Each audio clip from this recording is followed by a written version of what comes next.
बाबूजी, हाँ बहू। पड़ोस वाली अम्मा अपनी बहू से लड़ रही है, लेकिन फिर भी उसके पति कुछ नहीं बोल रहे। बहू, अगर पति चुप रहता है तो समझ लो वो रोज रोज अपनी पत्नी को मरने दे रहा है। लेकिन बाबूजी, जब सास ताने देती है और बहू के हर काम में कमियां निकालती है, तब भी पत्नी से ही कहते हैं कि तू समझदारी दिखा ले। ये तो सरासर गलत है बहू।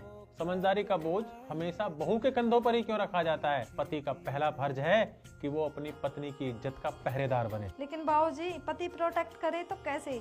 माँ तो माँ ही होती है। प्रोटेक्ट करने का मतलब बेटे का माँ से लड़ना नहीं होता। प्रोटेक्ट करने का मतलब होता है गलत को गलत कहना। जब माँ बहू को ताना दे तो बस पति इतना कह दे कि माँ, मेरी पत्नी मेरी जिम्मेदारी है।